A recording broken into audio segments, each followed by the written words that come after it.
Hello guys, welcome to Vybezero Talk Show, your number one online talk show that we bring to you every Sunday. Is a weekly show and we are very glad, very glad. As you can see, the guests are smiling, they have juice in front of them. Yeah. And they're going to enjoy. Usikunywe tu juice peke yake na usiongee hapa. So I hope all of us are going to have this conversation about the topic that is the high living standard that has really been an issue to all of us in the country. And I'd like to take this opportunity also to appreciate the fans in Kisumu, because we host this show last week in Kisumu City, the first time that we had the show in Kisumu. And I wish you guys mngekuwa mmetujoin huko Kisumu. Ilikuwa tu sawa yani fish kule ilituelewa. Tulikuwa natoka kwa lake direct inaiko kwa mafuta tunakula. So Kisumu guys, thank you very much. Eugene, Hillary, all of you guys, thank you very much. And we are coming back. Si ndio? Sisi tutaenda sisi wote tukule samaki pia. So thank you very much fans in Kisumu, and also in Nairobi we are coming. I know you are calling. We are coming to host a Vybezero Talk Show also in Nairobi. And now today we are very glad to have your number one online show. Just before we continue the topic, I'll allow you guys to introduce yourself. Utasema majina mbili ukipenda. Pia unaweza fanya introductions zingine watu wajue, si ndio? So it is your turn now. Hi guys, my name is Belinda and I come from Nairobi. Thank you so much Vybezero Talk Show for hosting me. I'm glad and I hope this is going to be a very interactive session. Thank you. Of course. Hello guys, my name is Gordon Owenga. Welcome back to Vybezero Talk Show. Stay tuned and get information from us that is helpful to you wherever you are. Thank you very much, Gordon Owenga. Hi guys, my name is Sally. Welcome back. Sorry. Welcome back to Vybezero Talk Show. Thank you for joining us once again. Yeah. Karibu sana Sally. So Belinda, we are very glad that we've been calling you for more than 6 months to join us in the show, and also for viewers to hear your opinion about the things that trend among the youth. Karibu tena sana. So today's topic is about the high living standard. As we know that maisha imekuwa ngumu sijui sana ama kiasi. And we want to know, why is it that life imekuwa tough ama imekuanga tough hapo before?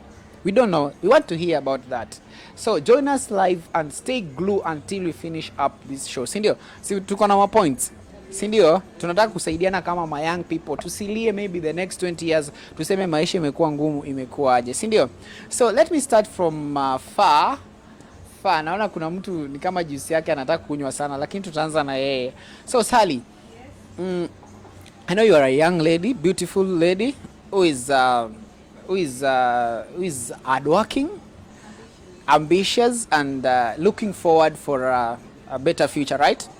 So according to you, do you see that maisha imepanda ama iko tu pale ama uko tu sawa juu kila kitu iko sawa?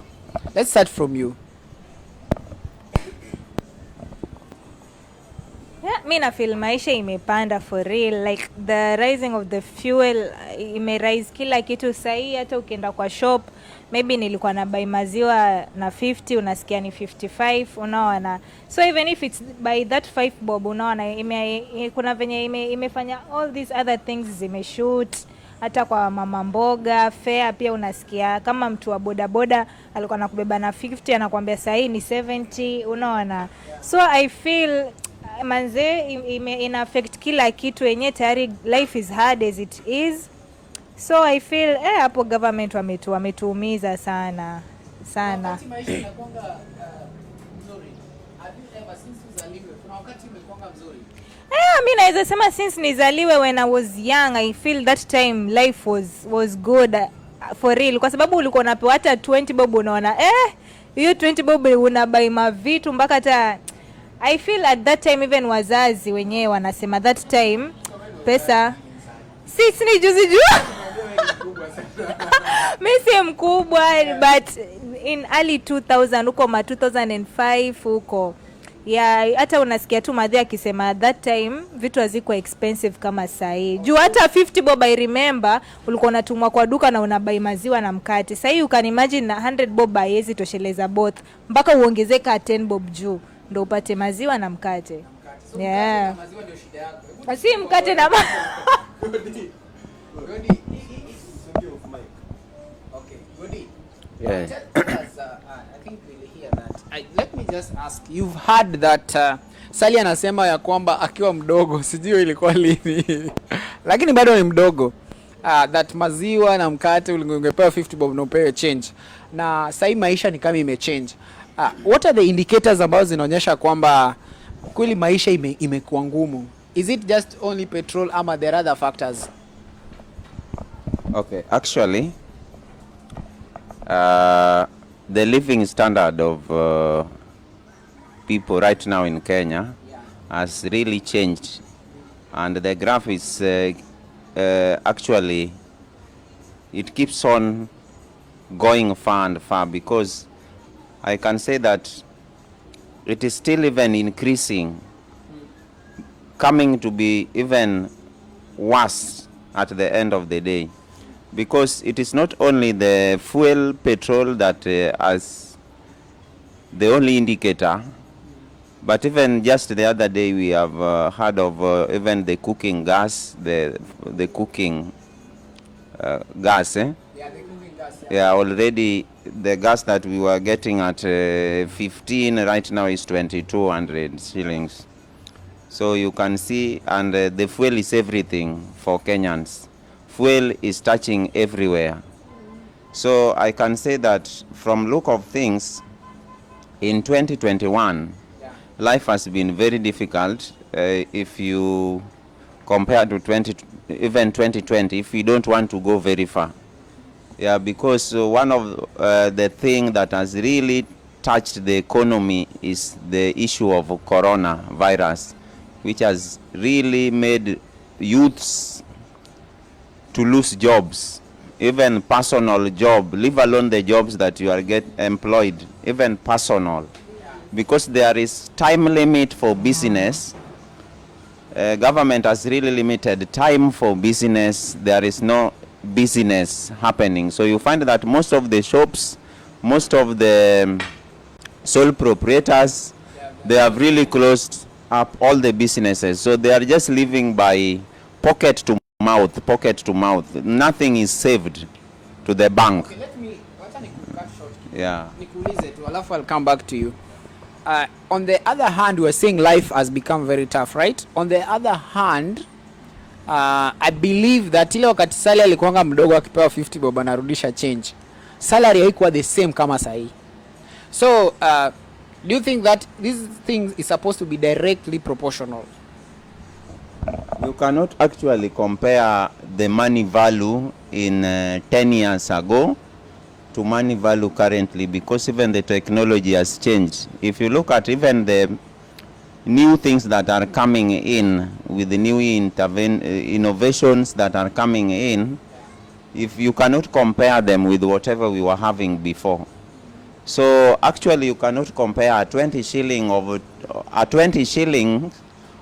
1990 compared to a 20 shilling of 2021. Thank you very much. Yeah. Thank you very much. I think umesema vizuri sana. Now our guest here from Nairobi. Mnasemanga Nairobi ni landi ya mawe. Is a hard place to stay in. Do you think so? What makes life so tough, especially in Nairobi? Thank you. Life in Nairobi is tough economically, yeah? Because if I want to go from, let's say, home to school, I need around 150 to get there, not including my journey back. And that is just from the main road. Bado ile kutoka tu kwa nyumba mpaka to the stage. Hey, ama vipodozi zitaribika. Nakwambia hutaki kunuka sweat wakati uko class ama kazini, si ndio? Yeah. Alafu pia there are too many personal cars, yeah? And So is it a blessing to have more cars or is it a curse? Because there is more traffic. More traffic. There's more traffic, yeah? And that traffic keeps you on the road for 2 to 3 hours. Yeah, 2 to 3 hours you would have spent it maybe more efficiently when you are at home. Maybe you would have spent time with your family, yeah, or you would have done something constructive, you know. So by the time you get home, you're exhausted, yeah. And another thing would be students, yeah. Students are really suffering because, you know, it's not everyone who makes it to university or college has enough money to keep up throughout the semester, yeah. Yes. For example, you're in University of Nairobi, JKUAT. In the evening, kuna wale mahokas wanakuanga kwa barabara. Most of them, some of them could be university students. Yeah, but just also a good indicator just that to try something from college. They can be good business partners. Yes, that is true. Yeah. But what is driving them there instead of keeping them in class? So inamaanisha kuna wafanyikazi wazuri. In our drive because ya hali ngumu. Yani wakitoka hiyo class haizi kula, lazima tafute do ya kula, si ndio? Yeah, lazima tafute do ya kulipa rent. Yeah, lazima atafute do maybe kama akona a small sibling amsaidie, you know. Yeah. Such things. So yeah, I think the cost of living has been so high. It keeps getting high, and I think we really need to discuss more so that not exactly solving it, but just to encourage each other that it is okay and we are hoping for better. For so, better future. Mnaweza encourage watu kwa kuuza vitu, kukua mahawkers, kusaidiana kuuza after school, si ndio? Ma students, si ndio? Ndio at least mkuwe na pesa kidogo ya vipodozi. Ni sawa, but how is the academic? If I'm always going to the street to look for money, what time am I going to read for my studies? Kuna CBC umesikia? Kuna watu wana preach. Okay, I'll get back to you. So now Gordon, umesikia vizuri ya kwamba ma student pia wanasafa, si ndio? What are the ways that wanasafa? What are the ways, Gordon, now that as young people who are still in college going forward, how can we help each other? What kind of mindset do we have so that come 5 years we don't cry again that life imekuwa hard, hatuwezi afford? What are these things that we can do? Okay, to every youth, the kind of life that we are having currently, it could be a lesson to every youth in terms of responsibility financially. Yeah. The little that you have in your pocket matters a lot. It is high time you practice planning, even if you have not done it at a cost, but it is high time you build yourself with the planning skills of spending your money so that you learn, because actually it is a lesson, a big lesson to everyone.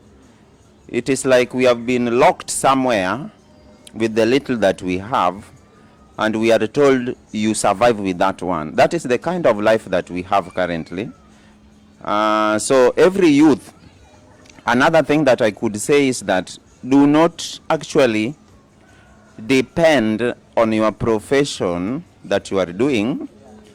You can be innovative in different styles to come up with the new skills of getting business, even if the business is not there. But I believe if you have skills that you have borrowed from different departmentals of whatever you are studying before. For example, you are at university level, you have studied so many things: agriculture, geography, artistical works, music, and so on. You can borrow from all such kinds of lines of studies, and you come up with something that is income generating, so that if God blesses you abundantly and you gain a business, you try to remember other people, those who do not have jobs, so that you employ them, so that at least someone can have something on the table. So that is what I can say. I think Godi ameweka vizuri sana ya kwamba there's something that you can do as a young person. There's something that you can do to help each other. Naona sali inachomeka sana, lakini living standard imekuwa ngumu, lakini nakuona na juice anyway. Si ndio? Mimi sina, wamemaliza anyway. So Sally, I know you want to respond. But before you respond, let me ask you this thing. Hii serikali ingekuwa mtu, ingekuwa ni wewe, how will you react with kila mtu ana complain every time? Yaani corona ndio hiyo serikali. Maisha imepanda ni serikali. If you are the government, how will you react? Before you answer that one, you can react. Me, if kama mi ningekuwa serikali, you know, definitely hao watu wako huko, they don't know the pinch of us common mwananchi, unaona. Like juzi nilikuwa naona news, I'm saying sijui when wakimaliza hizo job zao their term, bado kuna this pension, sijui they are being paid sijui like ngapi. It was a huge amount, bado wanakuwa na zile favors. But me, I would put myself, because wakitaka kura si wanakuja kwetu.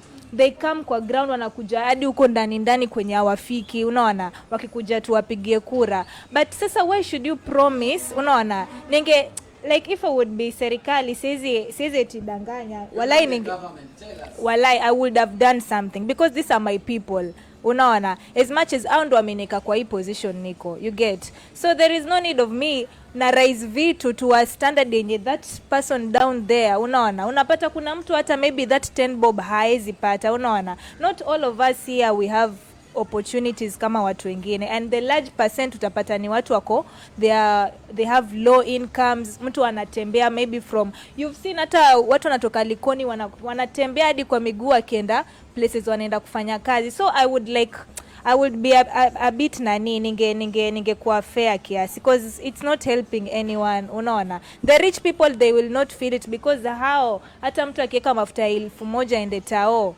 what is 5 bob kupanda kwa mkate na 5 bob anaifeel aje? Even them, they were talking like this before they should, unajua, I feel there are these politicians pia who have been raised in a humble background, unaona, and they know that pinch of I don't want to mention names, taki wa mamidia wanikujie eti wewe unajua vitu za politics, they are very nanio. So I know there are some wametoka humble backgrounds, and they know how it is kukosa hata chai, yani hakuna kitu kwa table, unaona. Sometimes mapero wameenda huko nje. As much as my friend is saying to be creative, you can be creative, but what if huna hiyo finances ya kufinance your idea? You know, that is the real issue we should address, unaona.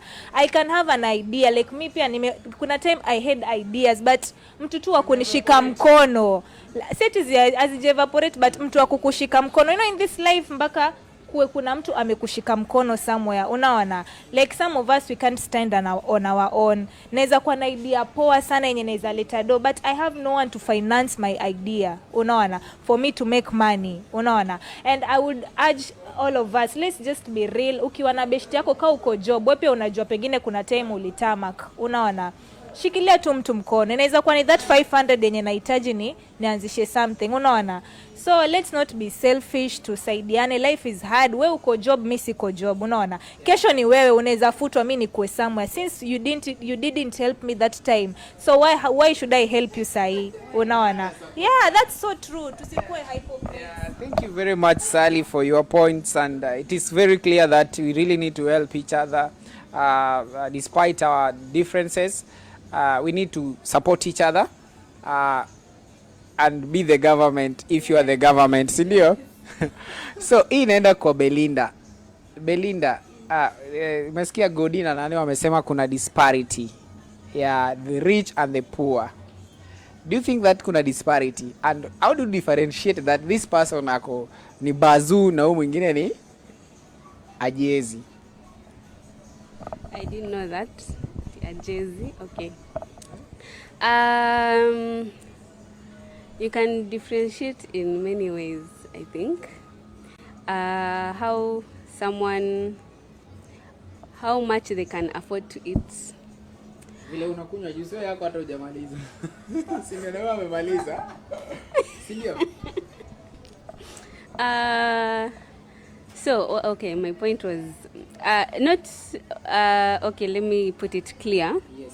Like kuna yule mse kila siku itakuwa githeri. Na kuna yule mse leo atakula nyama, kesho atakula chapo. Akona hizo options, very much available, very much affordable, yeah. But huyu mse wa githeri haezi afford nyama every day.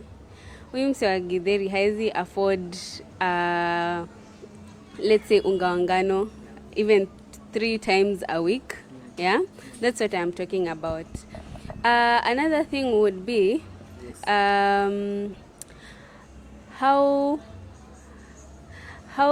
how someone unajua yule mse akona things available for himself, he's always going to be like Enjoy life yake. Not ata kuenjoy life yake. Everything is at his disposal, so akona ile entitlement. Unaona? So he can entitlement kama gani? Unajua unaweza kuwa na entitlement, unakuwa na bibi tatu, wewe unakuwa elder wa kanisa kama gani? uko na ile entitlement ya you can always get everything. You don't have to work for it. Yeah? Na kuna yule mse wa chini anajua ile hustle alipitia kupata hiyo food. Hiyo tu githeri tu. So he's si eti nachukia. No, it's because you take it every day.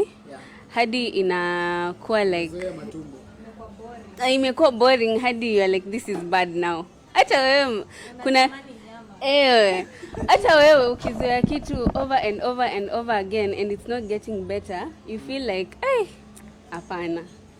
You need to change. You need to get a little bit diverse. Yeah? Okay. Another thing would be how people treat others. You'll say, okay, I think money can change someone, yes. And you'll say, ametoka a humble background unless to umejua penye nitakushika unless to maintain a certain focus. But yule mse akona ametoka from a rich background hivyo akiendelea hivyo a good status, he can never understand someone who is in need kwa sababu yeye all his life his environment haijamu allow ku understand wale wase wako in need. Okay. Unajua penye nilikuwa nakushika juu. So yule mse unajua when you are in need you need to get to somewhere. Yes. Always you need to get to somewhere to get something. So along the way you get to meet people, you get to know okay, huyu mtu anaweza kuwa anahitaji hivi, huyu mtu anaweza read mind hivi. You get to know, I'm cutting you. You get to learn how people are, yeah, and open your mind to people. But yule mse ako just growing up in a anaweza kuwa very rigid to understand watu wengine. Let me ask you, as you are taking a short break. You said that mtu ametoka humble background. Sini umeona wangapi wako kule chini lakini wakipanda huku juu wamekuwa na madharau sana, wana change, si ndio?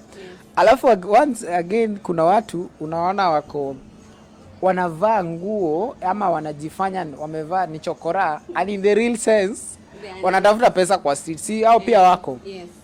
So it's kind of a disparity, right? And that is because Gordon, you want to react? People have learned to play the game. Yeah. Okay. Because life is already hard. Yeah. And they need to disguise themselves somehow so that they can make so that they okay. Yeah. Thank that's how I defend myself. We're going to take a short break. Or do we finish? Okay. What I can say, you talk of somebody who is rich, you call a bazoo or what? What name did you? The name they call it. They call it Gordon will not call you rich if you have not uplifted someone. A rich man who calls himself rich anafaa ashike mkono ya mtu, hata kama ni moja, mbili, tatu pale kwa society. Ashike mkono ainue yule. Kama ni masomo amsomeshe, amsaidie, kama ni chakula. Lakini the best way of kuinua mtu ni kumpatia education. Yule poor, yule mwenye anajiita hazla katika pale that mtaani. Somebody who is very rich na is quite materialistic, doesn't want his cent to go somewhere in terms of helping the needy. Even if you have 8 vehicles, you are not rich. You are selfish and you are very rich. And you are not rich. You are materialistic. You are not helpful. A rich man is somebody who look up to the society, anajenga society. What is the definition for rich? A rich man, definition for rich? Rich means, rich, it means you have all it you need in life. You are at the peak of human needs. You have reached at the peak of human needs. And what are you doing with your richness? How do you identify somebody is rich? Don't tell me you identify this man according to me. They want to react, please wind up. I'm going to tell them. How do you identify this man is rich? That's why I'm trying to change mindset of people. In relation to high living standard. In relation to high living standard, today, a rich person in a good scenario that I'm giving is somebody who has all that he is in life. Give us the version of a poor person, then you give Sally. A poor person is that person who is in need, dire need of basic needs for life. Yes. But a rich man is somebody who has everything that he needs in life and is satisfied fully, and is now, what is he doing with whatever he has? He's supposed to show his richness by taking care of those who are in need, so that he qualifies to be called rich. Thank you. Okay. You get me? Yes. But you can have everything, gorofa, but if you are not taking care of those who are in need, then you are not a rich man. Let's hear from Sally. That's why Sonko is rich. Let's A good example. Yes, let's hear from Sally. Don't give an example later.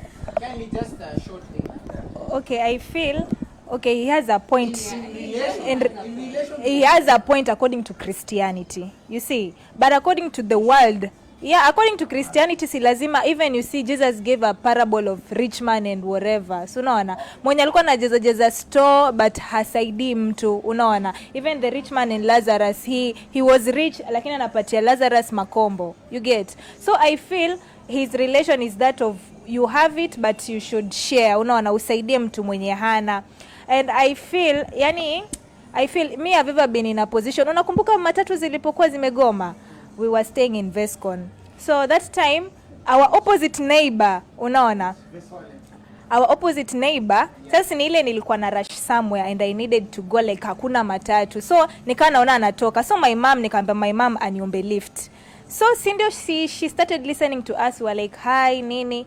Mind you, alipandisha kio and she went. So I feel rich people are so selfish. You see, now I was just noted a lift na maybe alikuwa na head to town. Unaona, so she would have no, I say rich people, they are good rich people. We should acknowledge the rich people who are helping the poor. Ama they are lifting others. We really acknowledge them. That's good. But there are this type of rich people when they are too self-centered. It's for me, myself and my family. And you see, in that way they teach their children's sisi mali ni unapata watoto wanakuwa selfish. That's why we go to schools, unapata mtu akona shopping ziko radhi zioze kwa loka ama kwa box, but haizi saidia mtu mwenye hana hata shopping. Unaona, because their parents have taught them kwamba hapana, hii ni mali yako, this is yours, you can't share. Unaona, of which I feel rich people should at least be yani wa in that position yenye hu mtu ana hata food. Unaona, and all these things unatupa kwa dustbin. Unaona, but you can share. Is it even no one will go with anything after all. Tutakufa, we'll all leave them here in the world. Unaona, so it's good. Why you so with the rich? I'm not okay. I'm not ngoja nimalize. I'm not against rich people. It's good to have money, it's good to have all what you desire, but at least be kind, be human. Unaona, unaweza kuwa usisaidie mtu na pesa, but mweke job. Unaona, because ukinipatia 500 sahi, si kesho bado nitataka hiyo 500. Kesho kutwa nitakwambia manze tena sina chakula. Unaona, but if you give me something to do, support my idea, support something that I do, unishikilie tu mkono. Unaona, that alone you would have done a lot. Unaona, thank you very much. Belinda, you wanted to react before we wind up, eh? Yeah, my friend here is very right. His definitions are proper. Although I would like to say, the rich person you are talking about who lends a hand and uplifts someone, let's call him a rich person and a mentor. Yeah?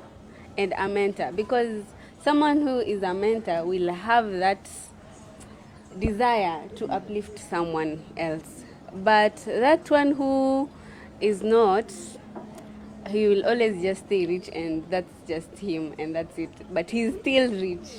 Yeah, that's what I wanted to say. Let me ask you guys before we wind up, there is this notion of having rich people in quotes as bad people, not helping people, like the way you said, Sally. And we see another part of population of people who believe that we are very poor. Mbona tunaonewa kila siku? What kind of advice will you tell these people so that we don't have a mindset of me I'm very poor, always poor, mimi sijiwezi, so that they can also fill the gap, the disparity between the rich and the poor? What in relation to the living standard that we are facing right now. Yeah, in relation to what we are discussing right now, every individual in Kenya, most people believe that they are hustlers. They believe that already they cannot afford. That is the notion. That is what they have in mind.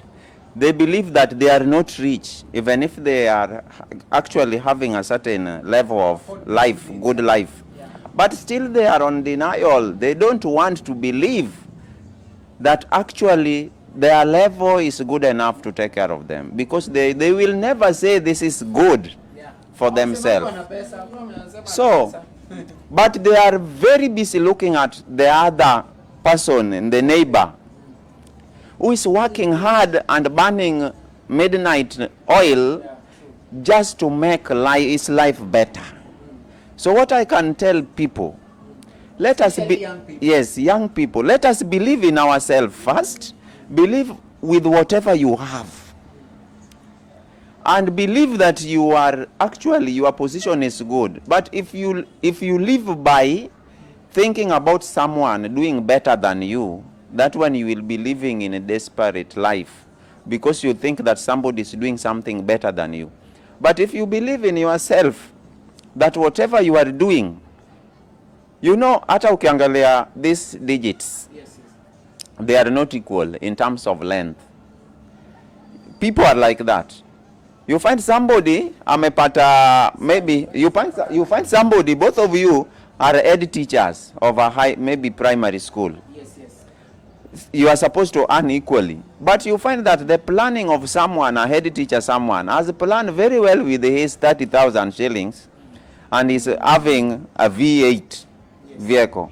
And the other one is also a primary teacher, actually, has planned poorly, taking alcohol and sleeping outside, and you find that that particular life will cause a boundary.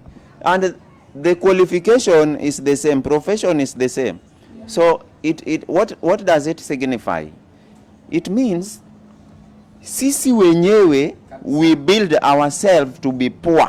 Exactly. Because it is not maybe by somebody's fault that we become like that. It is because ourselves. So sisi wenyewe, whatever we have, how much little it is. I told you, even if you want to start a business, if you read this book of Poor Dad, Rich Dad, I think if you know it, you can Google.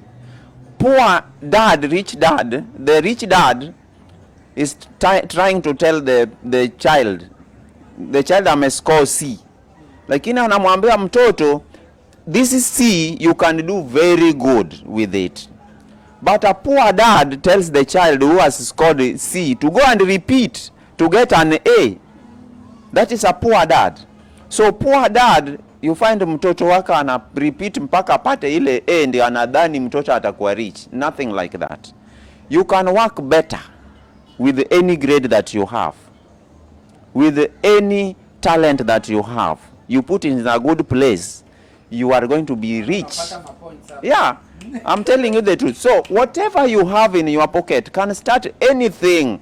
Don't say you want 50,000 for you to start a business like blending juice, the juice that we have.